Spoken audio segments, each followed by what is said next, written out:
fired up. It's made a great decision.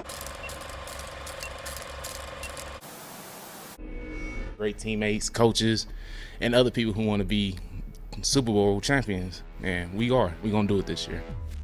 And we're going places, because we want to go places. Touchdown, Detroit Lions!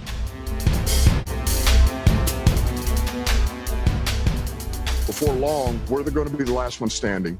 What is up, everybody? Welcome back to another video. In today's video, we are here with our final All-22 look for the Detroit Lions 2022 NFL season, and it was a win over the Green Bay Packers 20-16. And we're going to look at both the offense and the defense in this video, some of the plays that stuck out, maybe a little bit on the longer end, but it is the last one of the season, so let's just enjoy it. It was a good win.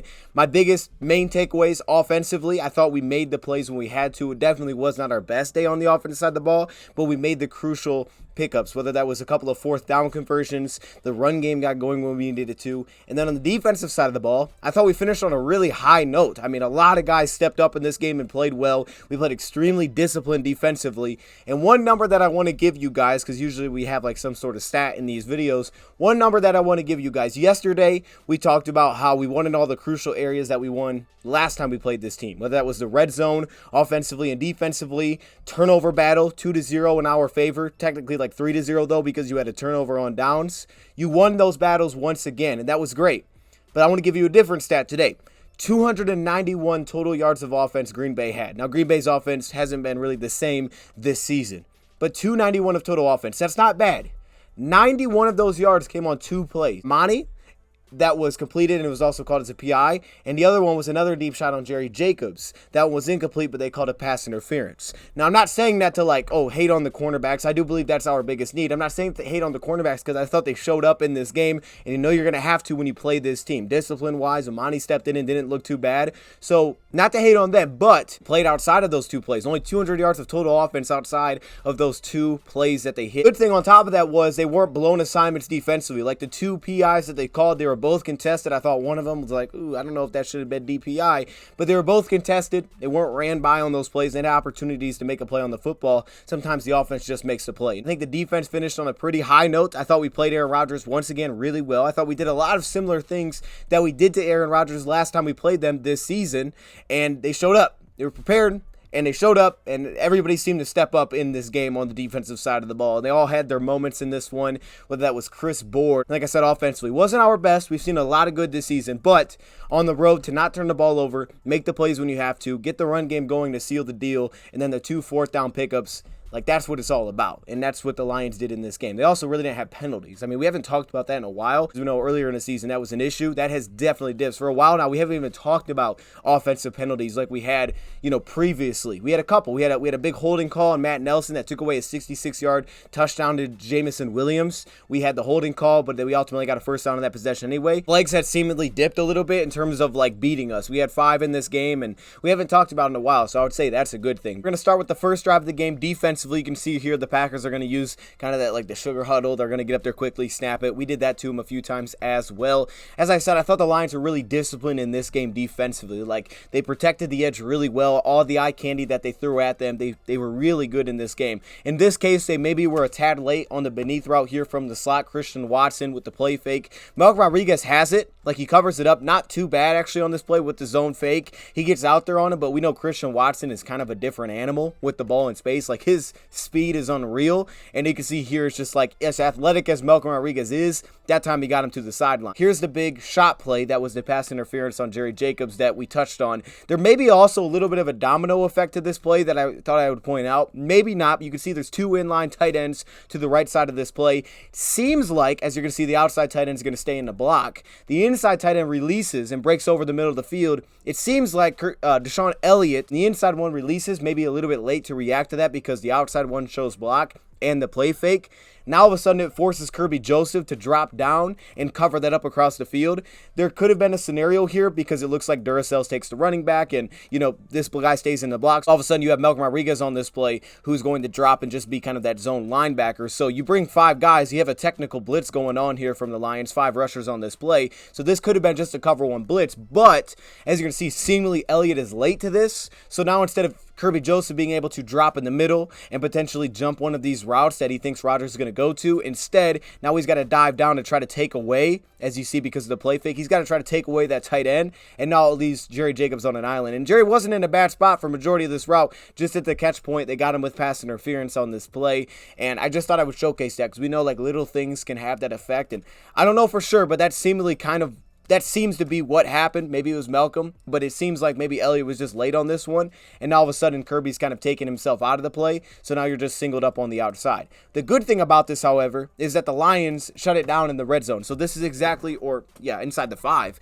This is exactly what happened last time we played them. We shut it down in this spot of the field for the most part, right? We did really well here. We've definitely won this battle, and let's take a look at how that happened. Okay. 2 guys, I actually pointed out the entire defensive line yesterday, and I think that was necessary in terms of Aleem McNeil, Benito Jones, and Isaiah Buggs. Like, those 3 dudes, I thought, stepped up, right? You're going to get to John Runyons at right guard, at Elton Jenkins at left guard, and I thought they won that battle a lot in this game, specifically that man, Isaiah Buggs. Like, there was a couple times where he got, moved back, and they picked up a nice little chunk, but he had a lot of splash plays in this game, a lot of them. And same thing with Benito Jones, man. He came to play, so you have this first down play after the shot play. Notice the Detroit Lions are kind of in that 3-4 defense here, which they brought out last week. You can see James Houston is out there on first down about this, and we know that we weren't going to bring as many, I don't think we brought as many blitzes, technically, the 5-man rushers across the front as we did against Chicago because they're just more of a run-heavy team. But Green Bay's kind of became that a little bit. However, the athleticism of James Houston and Aiden Hutchinson, as Brad Holmes touched on, we saw him do one cover drop, and we're like, wow. James Houston, his ability to drop into coverage as well, being that he's a former off-ball linebacker, is massive for this team because they can line him up here on early downs. They can put 5 guys across the front, and he can drop into an underneath zone spot for the Lions, and he looks very natural. It doesn't look weird, him trying to do it, and you can just throw it by his ear because he can really move like a linebacker. So it's one benefit that we have here. But look at Isaiah Buggs working on the center. There's the shed. That is nasty. And a lot of times the other D linemen weren't giving up much ground either. Next play, take a look at him again. Isaiah Buggs, here he is. Look at him. There's the shed on the left guard this time. And now that's a no yard gain on second down and goal. Okay, man, they go with the split zone. I thought he played really well. Aleem handled some double teams pretty well. That time he got blown up a little bit. But the Lions here are getting super aggressive because this is designed to go through Aleem McNeil. That's the combo, get up to the second level. But the Lions are crashing these gaps with Alex, and then John Kaminsky's on this backside, and they're worrying about all the motion, as you'll see later, with their second level players. But it's Isaiah Buggs who's kind of on the backside of this play with that shed that makes it happen and shuts it down. Duracell crashes down, but look at Isaiah Buggs with that shed, and he's just standing there waiting for it, okay? So now it's 3rd and goal, and this is where the Lions cover this thing really well. Communication was on point. It has to be against Rodgers. He can extend plays, make them just go on and on and on. So you got to be on top of it. And what's probably most impressive about this one to me is that you're talking about your safeties being forced to cover. Kirby Joseph, who's clearly taken some big strides through the season. And Deshaun Elliott, we know what he can do in coverage, especially against tight ends. Like, those two were put in the action a lot. Look at this one. Deshaun Elliott is matched up on Allen Lazard, crossing the back of the end zone on this play. You have Kirby Joseph, who's kind of pressed up against a bunch, so he's going to take the flat, and then Jerry Jacobs. That's beautiful communication from 2 safeties and a cornerback, right? You have 2 safeties in that mix. Will Harris covers up the slat on the, not the slat. The slat, is the slat a route now? Hey, I mean, it might be. I don't know. He covers up the flat here on the running back immediately, which is a lot of times the first look. Boom, that's covered. Okay, so Rodgers tries to look back here to Deshaun Elliott. That's covered up. Linebackers get depth. But now here's where it stands out. Immediately, this was a release to the flat, right? A.J. Dillon, he releases to the flat, so Kirby Joseph kind of sticks with that. It gets to the outside, so he takes the outside guy. Then it breaks back inside. As the play extends, it breaks back inside right there as the whip route. It was kind of ugly, but that's what it was. So now Duracell, Alex Anzalone, who's dropped in the zone here, he now slides over and picks it up. Kirby Joseph now drops out, and he's kind of that zone player. Look at everybody trying to plaster their receiver. Look at Jerry. Look at Elliott just shutting those things down in the back of the end zone. And now Rodgers starts to roll that direction. And it's just seamless, like they were communicating so well down here. And I feel like they've had that potential. Look at Kaminsky with the pressure, forces him out of the pocket. And now it's Duracell picks it up. Kirby Joseph now slides down and cuts it off as Alex Anzalone takes off to stop Aaron Rodgers. Like, that was so well done. That was so well done right there. And then at the same time, John Kaminsky was the guy that forced him out of the pocket because of his pressure that you're going to see right here on that right tackle. Boom, there he is. Gets that pressure, forces him out of the pocket. And now it's just playing this thing really, really well. Lions did not have the hottest start offensively. You had the little out route to Khalif to play before, which was not the best throw, but it was the right read. It just wasn't a great throw. Let me kind of move myself out of the way here. However, then on this play, now it's 3rd and 6 after the 4-yard pickup on first down. It looks like they drop into cover 6 on this play. Goff's going to throw the seam right here, which is going to be a curl route by Josh Reynolds as they're going to drop and cover that up. It looks like cover 6. There's also some pressure here from Kenny Clark because he was just an animal all game. And when Goff has to put that ball up, clearly he could have put more on this football. When he puts this ball up, it's well before Josh Reynolds goes into his break, so that can obviously affect, kind of the ball placement for sure. You can see he's throwing it here, and it's still a very catchable ball, but it wasn't going to be the easiest catch, and that's how the Lions started off with a 3-and-out. Definitely was not the best start, but they definitely settled in to this game and had to adjust because the Packers do that. They play that off-man coverage. They switch everything. They keep the eyes on the quarterback. Like, that's just what they do, and then you also have a guy named Kenny Clark like that. He is just an absolute animal, and that ball did not come out right. You see how that came out with that kind of wobble? So that one was incomplete. That's not going to be a very easy ball to catch. On the defensive side now, after the punt, Benito Jones. Okay, here we get a flash from that man, Benito Jones. Let's take a look. Let me move myself over here. Here he is. He's working on the right guard in the 3-tech, and watch it. That first step, boom. I mean, that first step is explosive. He splits them. He's on the backside of the play, and he ends up running this thing down from behind, and we know that's a big part of the zone run as well. If you can split the backside defensive line, the offensive lineman, and if the running back can immediately get upfield because they do all this wide zone running stuff, you can shut things down the backfield. And Benito's first step I thought was so massive to that. We also did a pretty good job usually on the front side of not getting blown off the ball, so we would take the running back a second, and then I could allow the backside like a Benito Jones to get in and clean this thing up. Also John Kaminsky, and there you go. I also have to point out on this play, kind of what I'm going to probably point out a few times, being on a string. So you talk about the eye candy, the fast motion. Look how well they communicate this. Now what it did is the Lions were playing nickel in this. You can see they got 4 down linemen. Will Harris was in there. Now sometimes, depending on the personnel, they'd put another linebacker in the game and Will would come out. And then Deshaun Elliott would be tasked, and it was very important because he played in the box a lot, as you can see. However, when they went to this nickel package on a play like this, now Will Harris was asked to step inside the box. Now, he didn't do anything on this play, but they would ask him to do that. But the communication was real between Will Harris, who we know is a great communicator, and all the way across here to Duracell with the fast motion because they'll hand that jet off. We know they will, and we actually shut one down on this drive. You're going to see that. But that communication is something that's worth pointing out on this play for sure because that's why I said that. I felt like they played on a string. That's why I say that. This is a 3rd and 1. 3rd and 1 on this drive after the 7-yard pickup. And take a look at him again. Look at those defensive linemen working inside, okay? This time you're taking a look at Isaiah Buggs as that front side D lineman. You also have Kaminsky setting the edge here. Look at him right here on this 2-eye. Watch him on the center. Boom. All right, no movement there whatsoever. He attacks the center, holds his ground, slows up the running back a little bit, and then the Lions make a play. Let's take a look at him here. Look at him here. Look at this DT. Boom. Holds his ground. Look at the push. Benito Jones then off the backside with that first step, and then John Kaminsky setting a very hard edge. This is a tough spot for him. We know he wants to be back as a line, but against David Bakhtiari, he's a big dude. We know that he can do this. Athletically, you can put him in some tough spots, and that put a lot of stress on our second-level guys to communicate.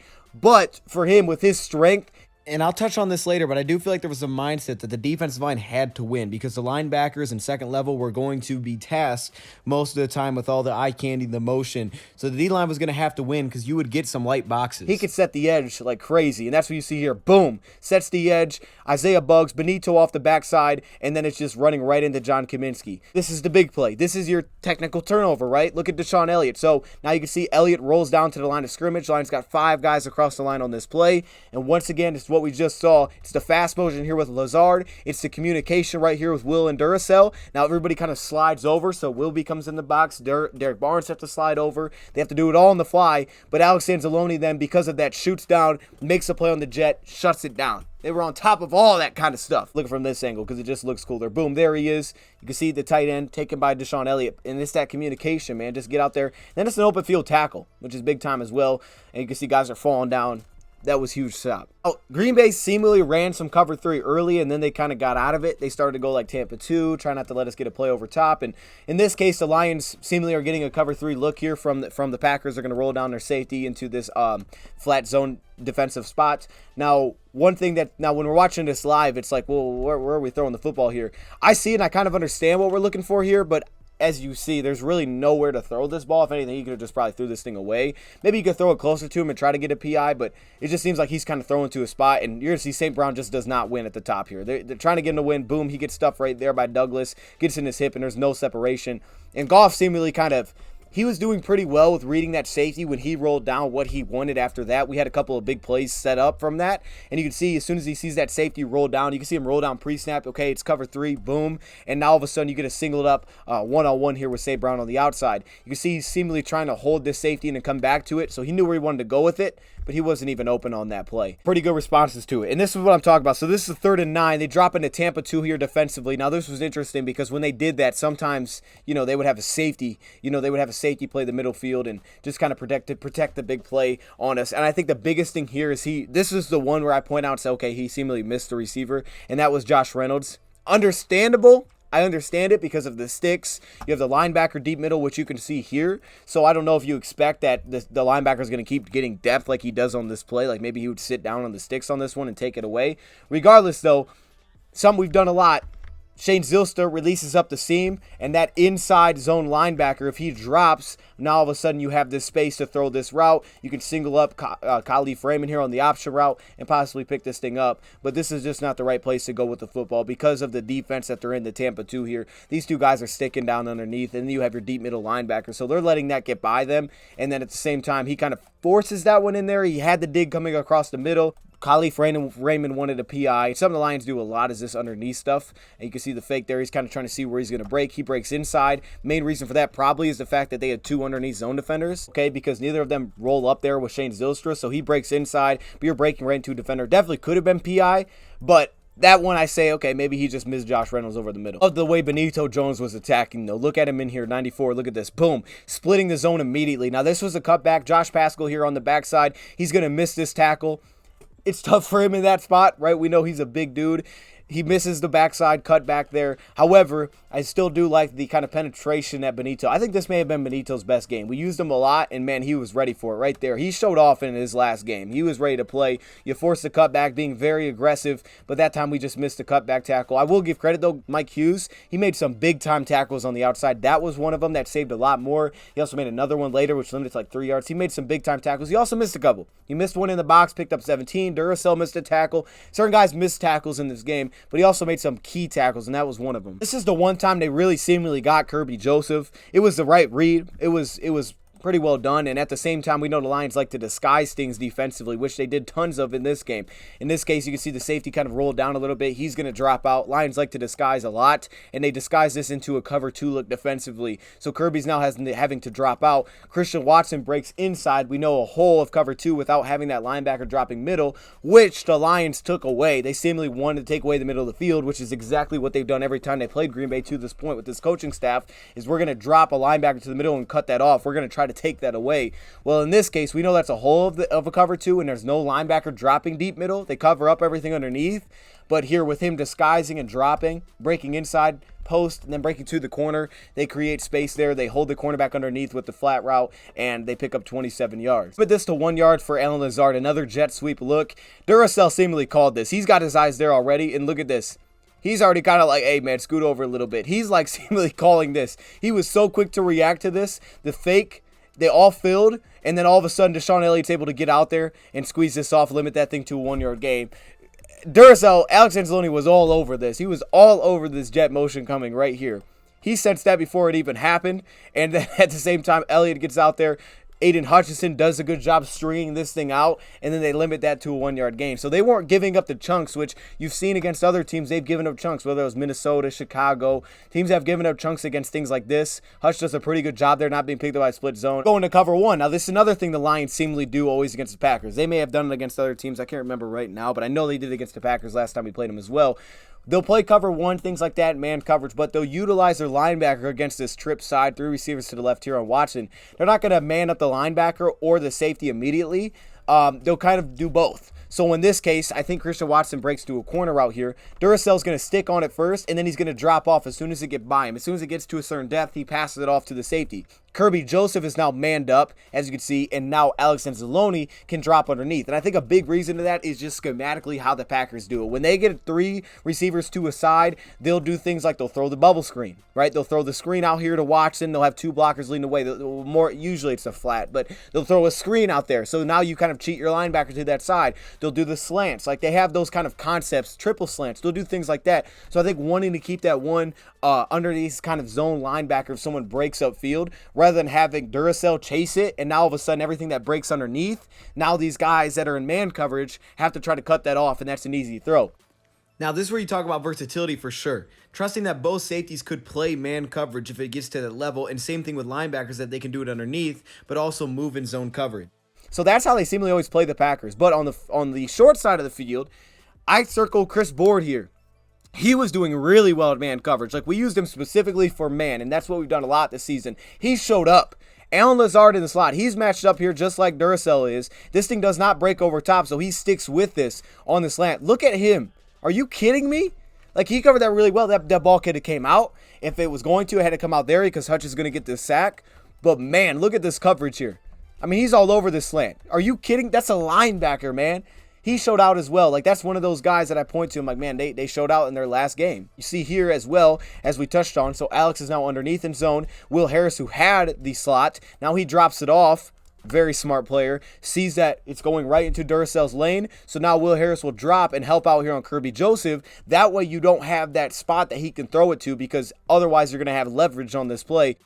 And the reason that the receiver would have leverage on the safety is because the safety is lined up across from the inside slot. That way, if it gets past Alex, he can pick it up like he does. But he's not outside of that inside slot receiver. He takes away the leverage and double teams that. Talk about playing on a string. I mean, that's all you need to know right there. We know Will is super smart, but man. And then Aiden Hutchinson just does what Aiden Hutchinson does and gets a sack. And that's just, it's kind of nice to have a dude like that. That's just like, hey, you held the ball a little bit too long. That's what I talked about last time we played him.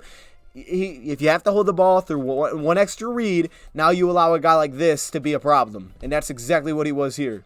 James wanted some holding on that play as well. I just saw that. Talk about cover 3. Now, again, the Lions offense was definitely out to a slow start. We saw that. But there was opportunity. We were just not making it happen. But at the same time, you know how you watch a game sometimes and you're like, man, okay, we're losing, but I feel like we're playing well enough where this is not going to last. It's not going to last. And that's kind of the vibe that I have watching this thing back. Like, okay, I can see where the Lions would pick this thing up because they don't look like they can't move the ball. They're just at the same time not clicking yet. It's just not there right away. And shout out to our defense for keeping us in it because otherwise, who knows? But they kept us in it. You can see Goff seemingly tries to really look off this linebacker, and he does a really good job of it. St. Brown's going to dig across. They're going to run up the seam here with Shane Zylstra. Maybe a little bit too far. Definitely catchable. Was unable to come up with this one. We know not the biggest receiver, not the biggest target. And you're going to see from the other angle why what happened. You can see the underneath route here kind of holds this linebacker, and now it's just all about Quay Walker. And Goff holds him, throws it over the middle.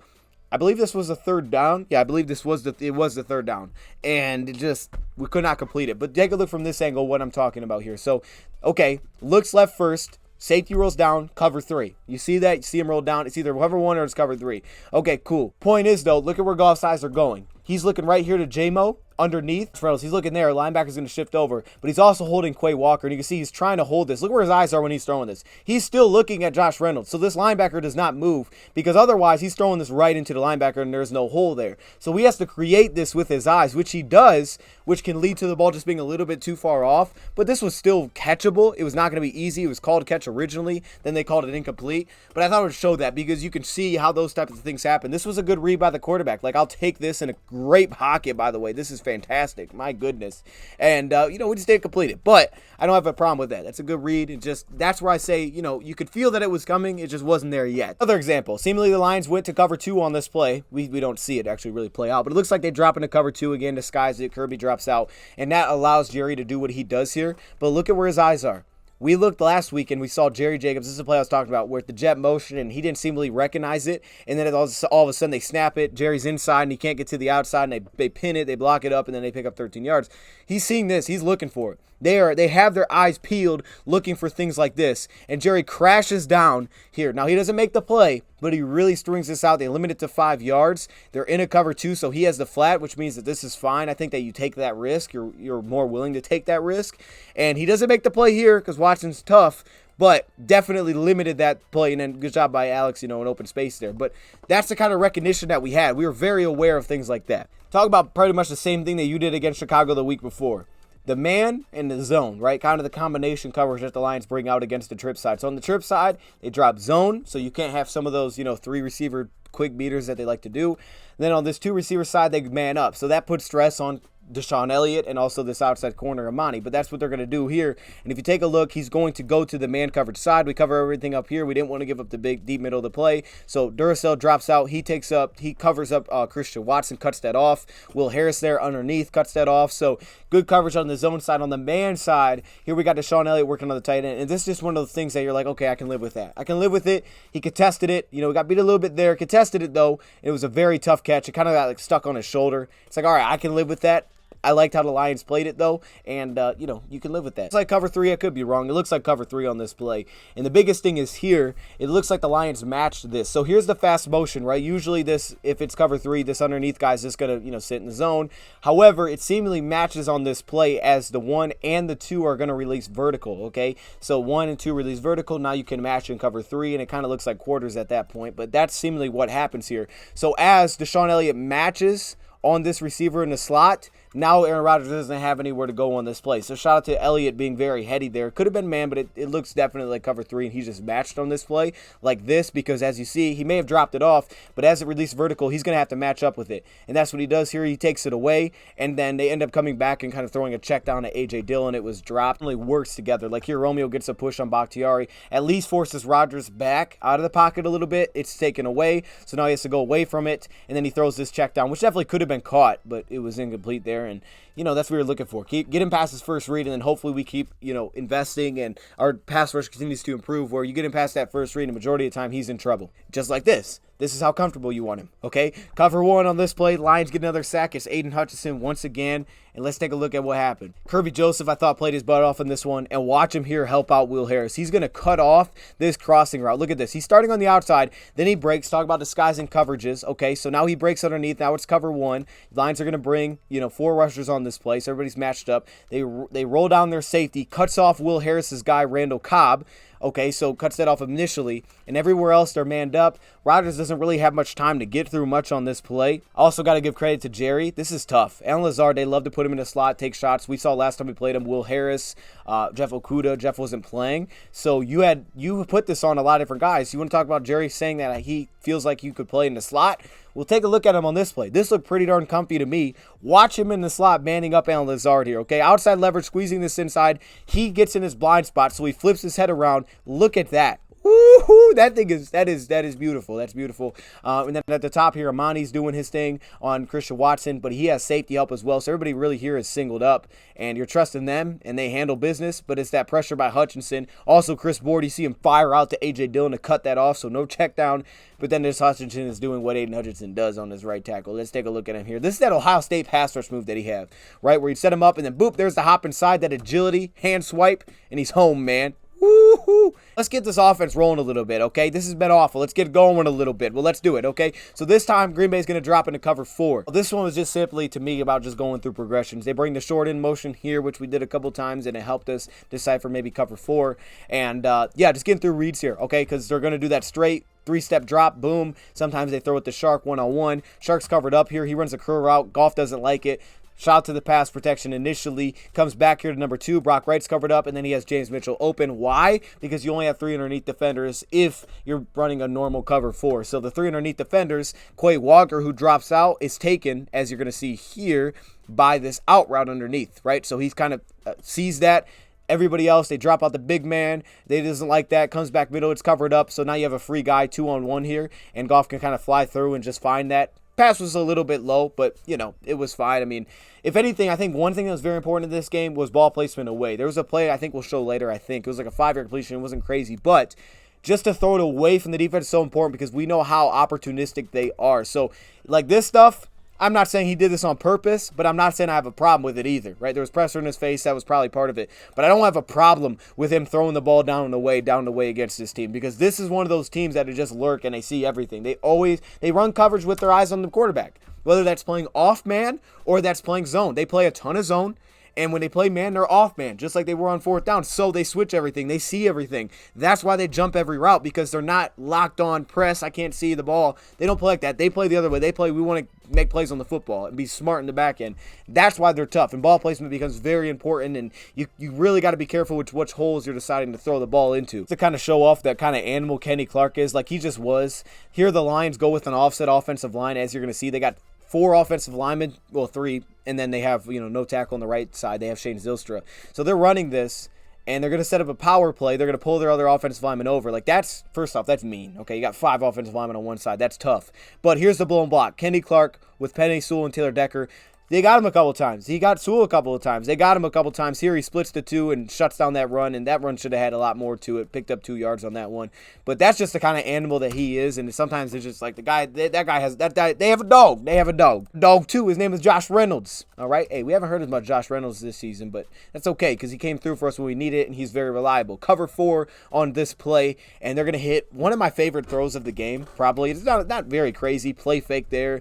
I mean, if anything, it holds this linebacker down initially, and then when you have the flat here by Swift, it really pulls him out of the play. So now you're singled up, and when you're in cover 4, yeah, you're kind of singled up on the outside, and that's what you get here. But I really like this throw to Josh Reynolds. I really like this. This is contested. It's in a window. It's tough to do that, and you step up a little bit. You throw it before he breaks. The timing of a throw like this has to be on point because you're breaking in front of that outside corner, and once you get behind the safeties who's in quarters next to him, once he gets in his blind spot, now he's no longer helping, and you run that comeback route right in front of the corner.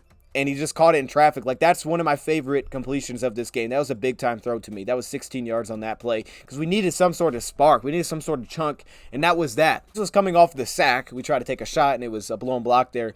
This was a really nice, well-done trap run on this play. Lions like to mix things like this in, get to the second level, cut off the defensive lineman, pick up your blocks, 11 yards. Swift had some nice runs. I liked his demeanor in this game. I thought he was running the right way. However, again, they just had a lot of blown blocks, and there's a lot that I haven't shown. They force some blown blocks. They just have dogs, and that's what we anticipated, especially that guy, Kenny Clark, as you see there. But it's also his teammate, number 90 on that play, who also forces a blown block. I think this one, yeah, Frank Ragnow, and it forces DeAndre Swift to bounce it outside, and he runs right into the defense here. Lions are doing a straight inside zone here, and Jaron Reed is just going to sidestep this completely. Jonah doesn't get a touch. He sidestepped Frank Ragnow as they're going to try to get that combo block, and that forces the blown block. The backside, yes, Clark, so there's, but it's more so Jaron Reed there that forces the cutback. But then he has to bounce it, and he runs right into a cornerback. This one I'm not completely sure on, but I can say this was the other beneath they hit us on right here. You can see this one was creative as heck. To do the fast motion the opposite way, which shifts our linebackers in and hit us with a beneath route the opposite side, that's just really well done to me. I mean, I think it is. I think it just throws off matchups because all linebackers like us were shifting by the motion, and then when you run the beneath the opposite way, now you're already kind of out of position. But I know that he was kind of upset with James Houston here. I think the biggest thing, he's free off the edge. It's either like, hey, go hit the quarterback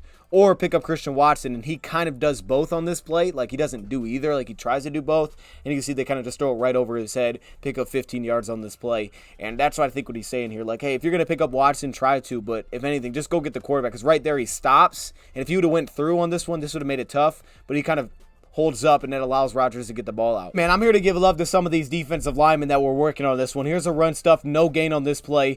Look at Benito Jones. I'm telling you, Benito came to play. He came to play in this game, in his last game this season. He came to play this time on Elton Jenkins, working on the left guard. Look at him as the front side, boom, holding his ground right here. Obviously, Isaiah Buggs working Kaminsky on this backside, so it's like you have to go that way. And then when Benito Jones sheds, you got nowhere to go, man. You got to go that way. You got nowhere to go. It's the motion. Linebackers adapt to it. They see it, so now they have that cut off. And then, of course, they're not trying to block John Kaminsky. They're just trying to get up to the second level. And then Kaminsky's there, so he's going to squeeze this down. So now it's like, hey, look, we're not asking Kaminsky to worry about the jet. That's our linebackers. We're asking our D-line to win the battle. Like, that's kind of the vibe I get, was like, hey, we're asking our D-line to beat your offensive line, and we're going to ask our linebackers to handle kind of this edge stuff. And if that's the case, you're going to have to run right into it. And that's the case here. It's like, hey, you got nowhere to go. Kaminsky's free. He's crashing down. So you're going to have to try to get through this zone run. And basically they funneled it right to Benito, and Benito won his battle as well as Bugs there. So no gain on that play. Like, we need you this week. We need you to make plays. And they handled it.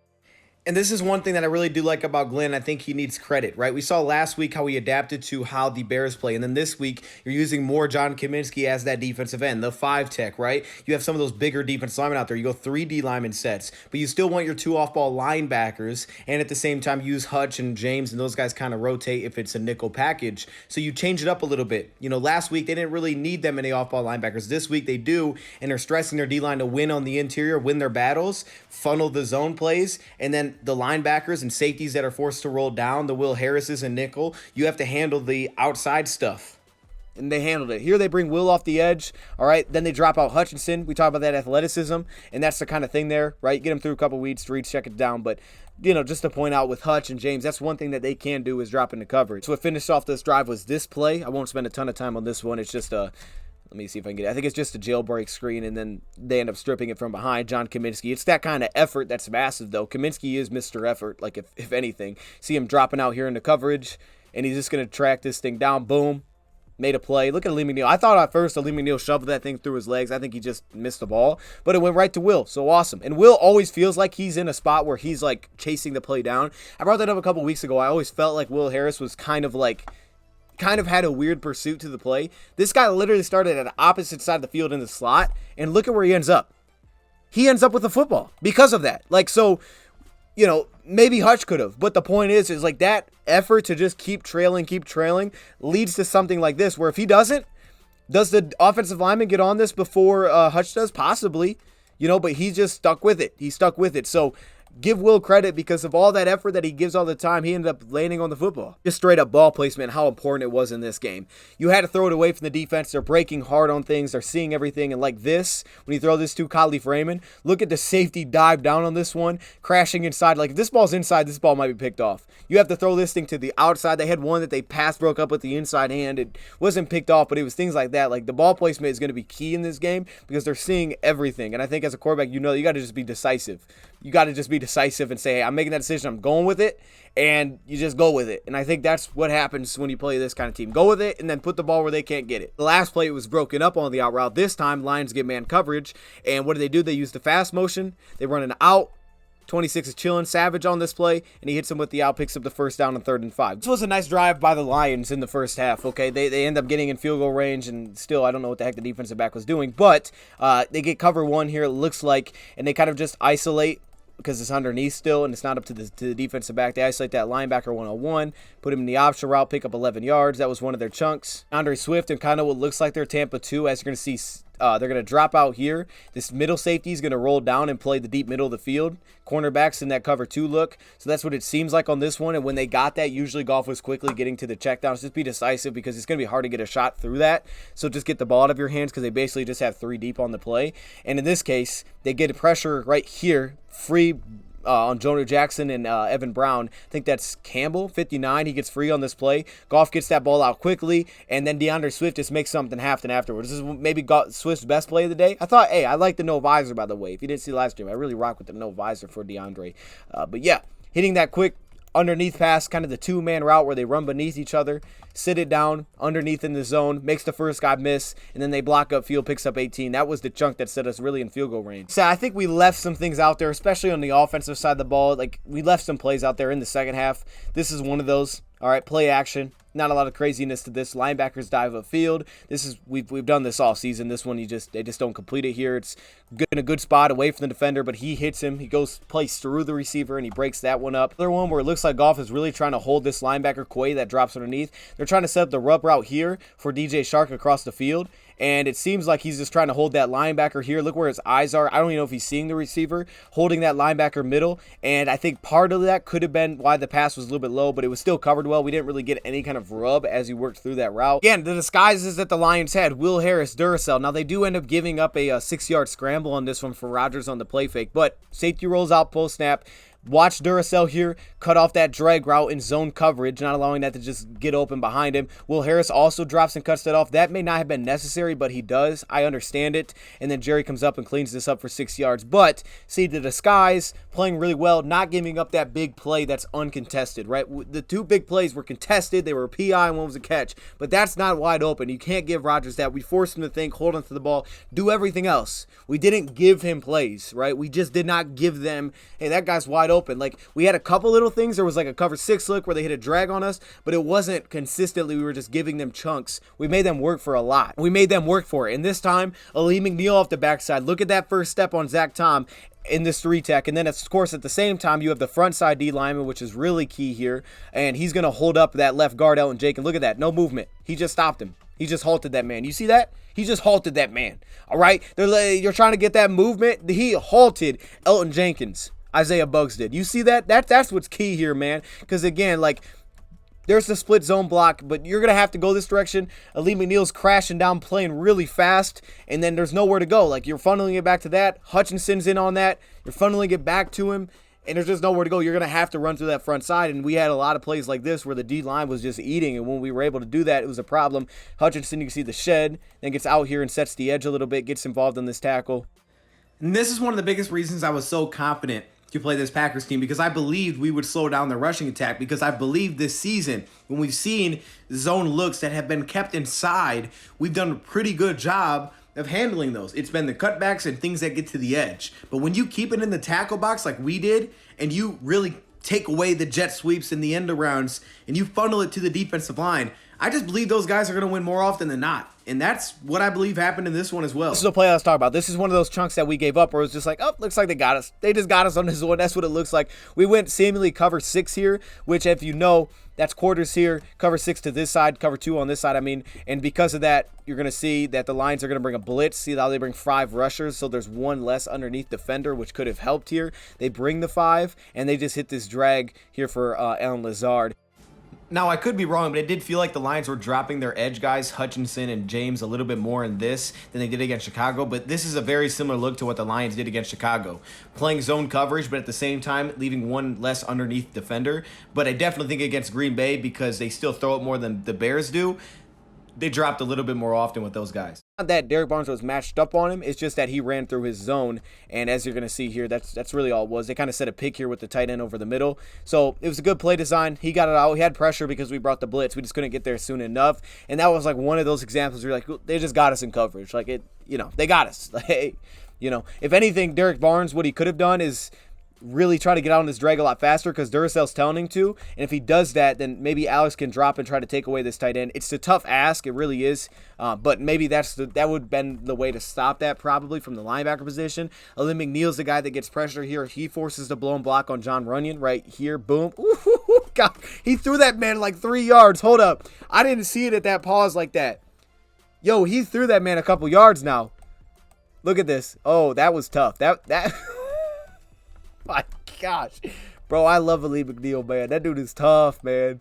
Oh, my goodness. Run this quick pitch to the left, as you're going to see here. But shout out to Mike Hughes on this play, man. Making a big-time tackle. Aiden Hutchinson's kind of sensing it here. Linebacker shifting over, but look at Hutchinson with the shed, stringing this thing out as much as possible. And then it's Mike Hughes here. Look at this. Boom. Now, he tried to jump over him, but he helped us out, limited that to a 3-yard gain. Hutchinson is just a dog. He's just an absolute animal. It's things like this that make him an animal. I love the pass rush, but my goodness, it's the awareness. It's everything. It's the run defense. It's the effort. It's the effort that he gives. Like, he's all of those things for us, man. And that's what makes him so great. Glenn's fired up. This is actually, I think it's the exact same play that was picked off, and it was called back later. This time it was dropped. Tampa 2 looked defensively, and let's see what happens here. So, again, Derek Barnes. Who's the guy that's involved in this dropped interception, as I brought up yesterday? Derek Barnes. He's the guy running up the seam here with Christian Watson. That's a tough ask. But if we know one thing about Barnes coming out of the draft, what was it? Straight line speed. The guy ran, I think, a sub 4.6. He ran like a 4.57 or something coming out. Dude can run the straight line. So that's where I felt like it was going to be very important, because if you remember, I said last time we played them, and every time we play them, he's always important because of these zone drops. We like to disguise. We like cover 2 against the team. We like Tampa 2. So that inside linebacker is very key that can run the seam. Alex Anzalone's working out here, but take a look at James Houston. Take a look at the athleticism. Look how comfy this looks for him. All right, he's dropping in his zone. Look at how comfy he looks. He's not, doesn't look out of place at all. Look at this, change of direction. Boom, the seam, breaks back down, cuts it off. Like, that doesn't look like a defensive end. That's because his skill set works for us in those spots. But Derek Barnes runs up the seam, and now you have Aaron Jones. See what Rodgers is looking for here. He can wash that seam and then last second come back here to the fade, the slot fade, which he does. But at the same time, Kirby is also just a menace, man. And there's some of these where he's flipping his hips, turning around, and you're like, how is he doing that? He covers a lot of ground very fast. That's exactly what he did at Illinois, and that's exactly what he does on these plays, right? There's the seam, but he also knows he has Derek Barnes, so he's not over-committing to that. Derek Barnes is running up on the inside. He's helping, but he's not over-committing. So now Rodgers may think he has this. Now there's the break. Oof, almost had to pick, but Kirby is just he's just the playmaker. It's after that missed field goal, and this is where you needed something, right? You needed someone on offense. You got a great stop, great field position. Let's do something. Well, how about we do this? They go to cover 3 defensively on this play, and he hit a 43-yard bomb to Khalif Raymond. He's working in the slot. Cover 3, we know seams can be a weakness, but at the same time, we're also doing it as isolating the safety. So we've seen teams do this to us too. It's kind of the throwback, right? You break up the middle of the field. Now safety's got him, and then he breaks back outside, which is to the design. So safety's going to commit to that, and Khalif's speed breaks back the other way, and there's no chance for that safety to get over there. Now it's just about the quarterback getting it out and giving him a chance to make the play. And that's exactly what this is. Here we go. Look at this. Here's the pulling off his alignment. There's the missed block. Watch, Jonah. Whoop. No block there. So that's where he's being squeezed, according to Dan Campbell. There's no block. We try to pull Jonah, but he doesn't pick up the block on this play. So the Lions are going to kick this thing around. But Kabinda's kind of that personal protector for Goff here. He picks up that rusher. And now it's just about firing it up there. And this is a really well-thrown ball. Like, that was pretty darn money. Like, you can't throw that thing much better. Put it on him. 43 yards, probably should have been a touchdown, but it's okay because ultimately I believe this helped us give Jamal the record. So, you know, it all worked out, but this is pretty beautiful, to be honest with you. Back on defense here in cover 3, and I got to showcase my boy, Duracell. Hey, Duracell, shout out. Look at him in zone coverage, okay? You go to cover 3, Aleem gets pressure, which is great, which is why, he tries to get to his second read. Here he is. You take a look at him here. Hesitate, get pressure, now we force him out. But you also have to take a look at this linebacker, Alex Anzalone, man, because while he dives down originally on the play fake right there, he doesn't overcommit. Now he drops back, and look at what he does. Cover 3, this is a hole. That's an easy throw, but he drops and cuts that thing off. Rodgers says, no, I don't like it. Also with the pressure from Aleem, now he's forced out and throws it away. Shout out there to those dudes making plays. This is one of the big shots, right? If you look at their scoring drives, if you take away those 2 big plays, they really didn't do anything on offense. Like, we did not give up any easy stuff. We made them work in zone. We limited things in the run game. We took away the big jet sweep and the end around and all that stuff. They got in scoring position because of the first PI and then this play. And you got a couple things going on here. First off, Kirby is cheating towards the strong side of the field, tied with the play action. It's not huge, but it holds him just long enough that he is not getting depth to get over in time there with Amani. As much ground as he can cover, he was unable to help him.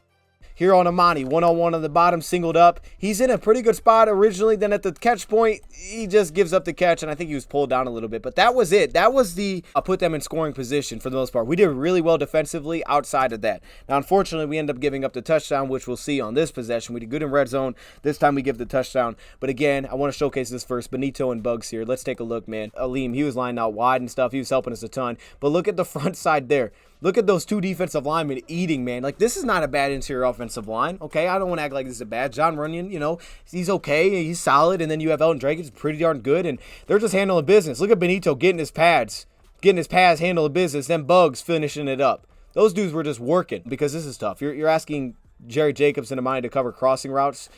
He's got to probably pick one on this play. He's underneath. You can see Lazard smartly runs behind Kirby Joseph, so now he can't see it. So if anything, he's probably going to dive here. But Rodgers doesn't even look this thing off. It's just in a spot where he probably could have helped us more, but that's just hard to cover a crossing route.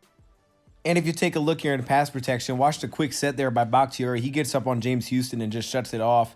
And then for Hutchinson, he plays the run first on the play fake. Then he's inside the tight end. The running back comes over, and they basically double team him out of the play. And leaving some opportunities out there. This time they bring, again, cover 3. They blitz it here. And this is pretty darn good. Play fake. And I really like this throw, man, because this is a good second-level throw. Here's that underneath linebacker with the play fake, sitting here on the running back on the backfield. So now you open up this passing lane for Goff to throw into. Throwing it before the break. This one's very catchable. And again, I have no concerns with J-Mo. I know he's going to be a dog. But just want to showcase, like, we left some opportunities, but I thought that was one of the best throws Goff made all day, honestly, and it was incomplete. So I wanted to showcase that because he put it right over the linebacker underneath and right to Jamison Williams. So I wanted to showcase this because I think this is one of his best. Good pocket there. Look at Penei Sewell, man. That's also a guy I wanted to showcase on this play. Penei Sewell working here on the edge on number 55. On the edge, I think that's Kingsley that he's working on. Look at him just chop down that right arm, put him on the ground. And then this is, look at that. That is a money throw. Maybe he tipped it just a tad, which could have potentially thrown him off a little bit. But like we saw again before on outside leverage in cover 4, this time in cover 3, outside leverage, usually you can attack that front side foot. And with his speed off the line, he forced that cornerback to bail quickly. Front side foot, hits the comeback route. Breakdown's a little long here, but you can see the separation that he creates and definitely a window. This was the interception that was called back. Lions coaching staff was fired up. Notice how similar this look is. Where's Kirby? Tampa 2. Oh yeah, it's the same play. Oh. It's the same play. They thought that, hey, Lions are going Tampa 2. Look, man, when we go empty, they do this. We're gonna hit him on this play one time. It's like on Madden when he runs, you're like, oh, it didn't work. I'm gonna hit him though. I can see he has that hole in his defense, and he tested again. If anything, this was even worse. But Kirby also made such an athletic play here. You're like, well, dang. I mean, that's just tough. It's pretty much the exact same thing that happens though. This could have been a check at the line. It's the exact same play. Derek Barnes runs up the seam here with Watson. But at this point, you can see Kirby's trying to help and get over top. Watch him flip himself around and cut this thing off. He picks it off, man. He picks it off. Now, the last pick, as we'll see, he definitely was under pressure, and I think he underthrew the ball.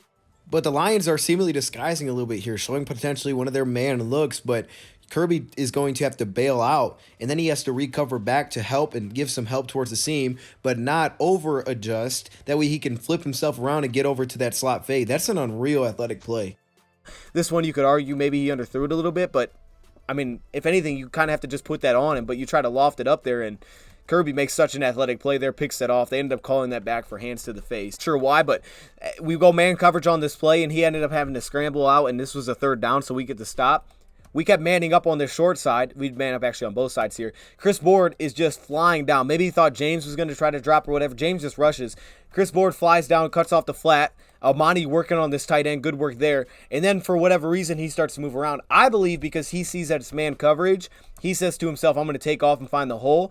But give credit to Pascal, cuts it off initially, but at the same time, Alex Anzalone as well, because again, what we just talked about earlier, they're playing man, but the linebacker will pass to the safety. Let's take a look. Watch Duracell here, releases up the seam, pushes it, so we get some contact there. We had another shot play where we got some contact and we kind of took the route away from him. He didn't want to throw it up the seam.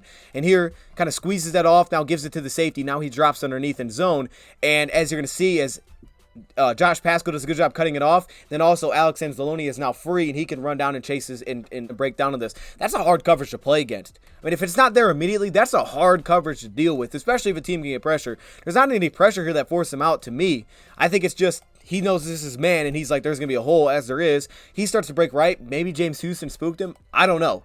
He starts to go that way. Pascal cuts it off. Then he's like, I'm going to come back, and then Alex Anzalone's there, and there's nothing. And in our own way, this is playing on a string. Deshaun Elliott doesn't have a responsibility. He's free. So when Duracell takes off to worry about Rodgers, he cuts off that route, so Rodgers can't even last second throw that. And you're getting off-man coverage, which we know that we got it on those fourth downs as well. You're getting off-man here with the safety. You got a safety. Adrian Amos trying to match up with St. Brown. Like, good luck. Cornerback struggle to match up with this guy. From off-man, very simple, man. Just hits him with that slant. Again, that could have been a potential option route, but he hits him with the slant. Boom, there he is. And you pick up 14 yards on that play. So nothing really crazy, but because of the coverage that they're playing, they started to kind of figure out what they wanted to do offensively. They also brought a blitz on this play as well. You can see the extra rushers, and they get there, but, well, they don't get there, but they get some pressure. But Goff did a really good job here of recognizing that if they were going to bring the pressure that they showed pre-snap, that safety was going to be matched up on their slide. And you take that all day from off coverage. The misdirection that the Lions started bringing. The Lions started to introduce some misdirection, a lot of that in this drive, a lot of different plays. We obviously saw the big play to Khalif,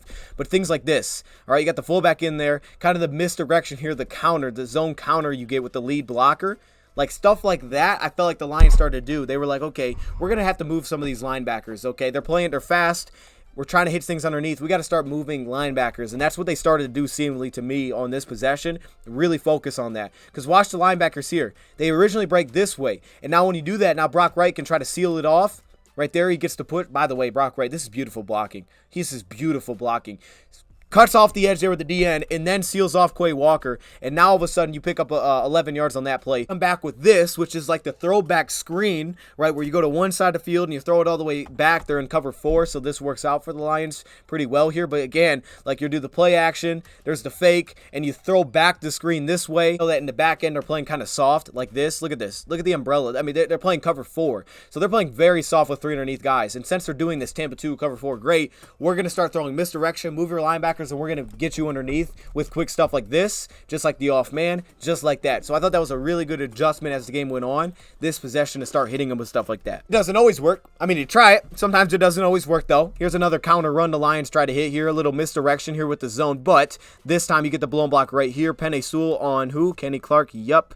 And that shuts down that run. However, that last play of the game that the Lions picked up the first down, the second to last play, which gets a lot of attention.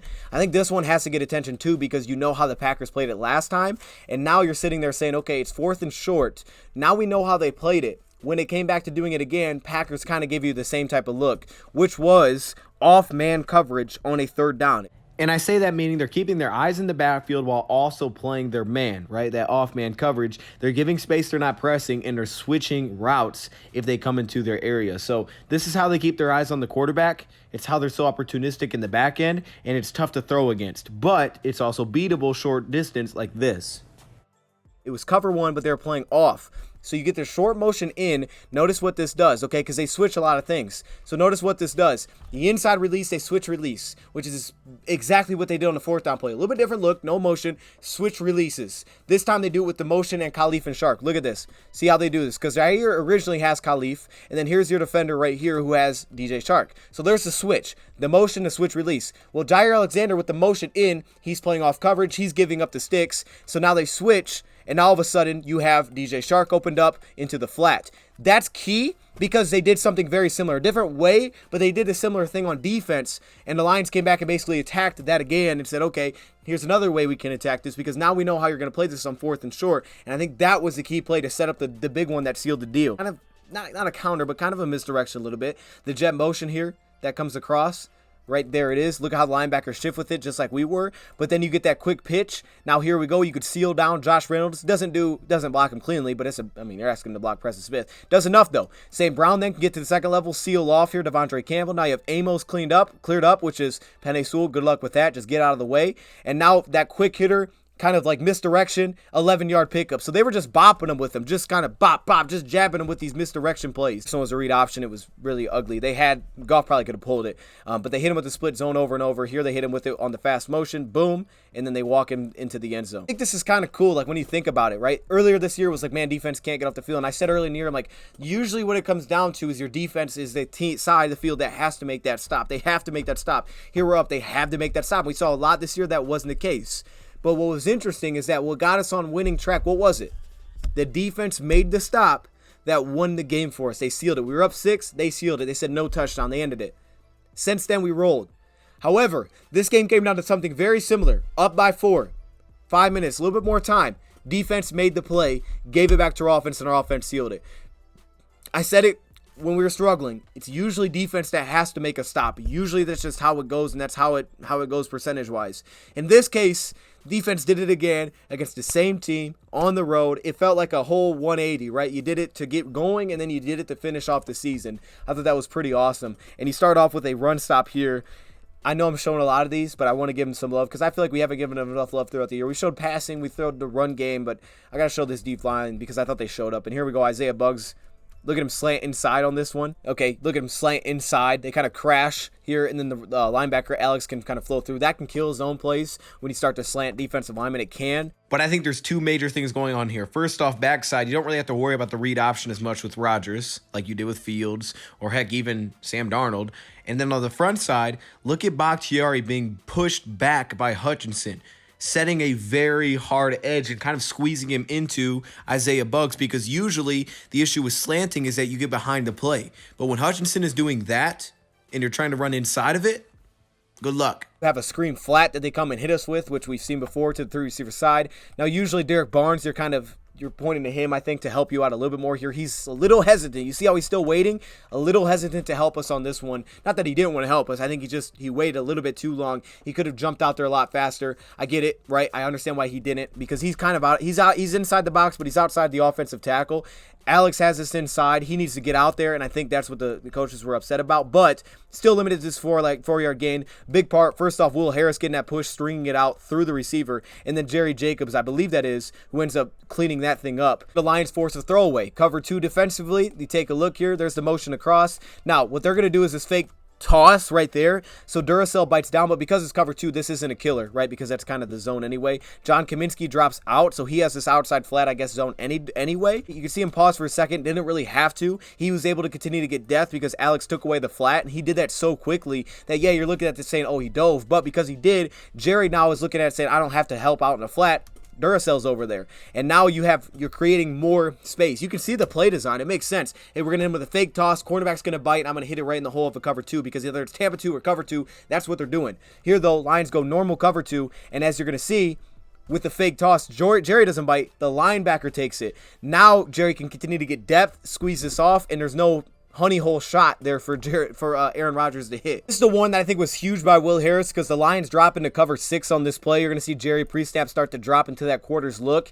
But Will Harris, watch him squeeze this to the outside right there within 5 yards. I think it took Rodgers off it a little bit, because on this backside, they're not running quarters, which I think would make more sense if you're trying to hit the flat. If a team's running quarters, that the flat would be open. And that may be what he thought, is that when he looked that side and he saw cover 4, he's like, hey, that's what they're in. I'm going to hit that quarter shot. But they're pressed up here with Amani, you're going to see. So he tries to come back to this flat. Plus there was pressure, which kind of forced him away from it way too quickly, or really quickly, which is why pressure is great. But on the stunt there with John Kaminsky, the quarterback hit, he was cleaned up, and he was free to rush the quarterback here with Lee McNeil. But a big thing was, Liam didn't just crash. He beat his guy. He beat John Runyon here. Look at that. Inside step, he beat him. So now you open that up completely where Runyon can't help, and he's got to throw that thing to the flat. So again, shout out to Lee McNeil. And then it was this play. This is the big play. This is the interception. It was Kirby Joseph being like, hey, I'm that dude. And it was like, okay, we understand that now. If we didn't already understand. Cover 1 blitz on this play. And I'm watching this live, and I'm thinking, oh, why didn't he look it off? He did look it off. He started there originally. Then he tried to hold the safety.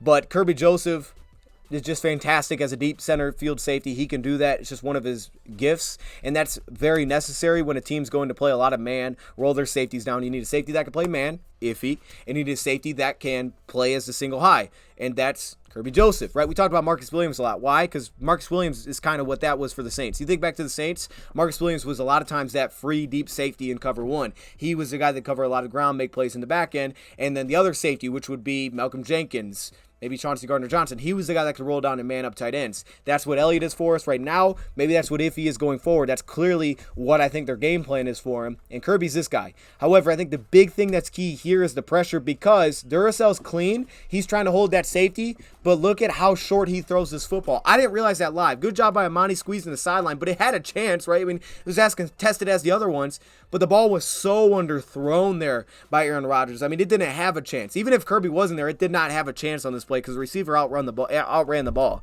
Look at how short this ball comes up.